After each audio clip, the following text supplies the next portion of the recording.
Hi, my name is Raymond, And I'm Lindsay. and welcome to our video on the historic Clarksville Customs House and Museum. That's this beautiful thing behind us, right? Yes, All right. it is my favorite building in Clarksville.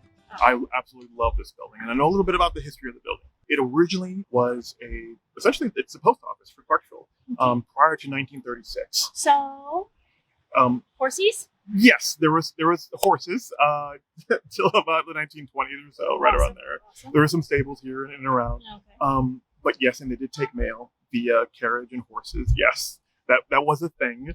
The building is done in a very unique style, the Gothic Romanesque revival. That's the name of the architecture style. The building itself, from about the top of the stairs to the top of the cupola up top, is about 110 feet or so. And if you notice, there are 20 dormer windows on the side and 4 rather kind of tall gargoyles that are in shape of eagles. How tall is tall? They're about 5 feet tall, and they've got shields in the front. They're not that tall. Yes, no, they're not. A lot of people think they're dragons, or something like that. There's a couple articles from the 1930s that thinking it's very Asian.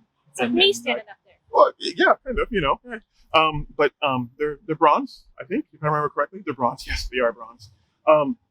The outside, the peach kind of color, is terracotta, and that was originally quarried in Indiana.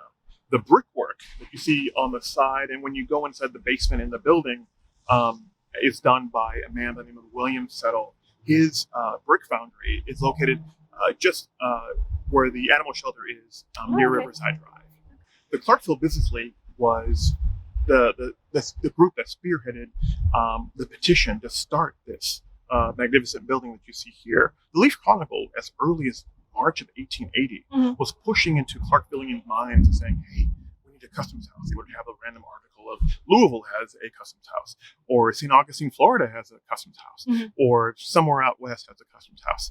And so we started petitioning the federal government for a customs house. It's a federal building. It used to be a federal building. Gotcha. And so a man by the name of Wesley Drain. Like Drain Street on Yes. Austin Peay? Yes, All yes, right. yes. There you go. Yes. Thank you. He was instrumental using the Clarksville Business League and petitioning our 2 federal representatives at the time, Representative John Washington and Joshua Washington, and then John Wesley Gaines, who was our senator at the time. They were able to; those 2 congressmen were able to acquire and get $36,000 in 1894 for the construction of this building. The long delay was the Panic of 1893. There was a big gold shortage, and it kind of stopped construction. But groundbreaking was September 30th, 1897, and it was there. And about a year later, the construction was finished in November, around November of 1898. Raymond, who designed the customs house? The customs house was designed by a man by the name of William Martin Aiken from Raleigh, North Carolina. Are there any others like it in the country? Yeah, he's done a plethora of small little buildings and customs houses in the post office. The one that comes to mind really, really fast, the one that I like that has a similar style, is there's a bathhouse in Manhattan that he designed as well. The bathhouse is kind of like a YMCA where people can come in. It looks like a small little shelter where they can take care of themselves, things like that. The designer was William Martin Aiken. The financier was a man by the name of Charles Alonzo Moses from LaGrange, Illinois, just west of Chicago. He funded the construction of the building, and he also funded the construction of the Union Station in Nashville as well. Oh, another pretty one. Yes. Done the same style as well. Another man by the name of Captain David Murphy, a Union captain from Ohio, had come down to visit Clarksville and actually was a superintendent of construction. And he stayed in the Northington Hotel, which is right across the street, right behind us, and had a room there, and then would go back and forth and work.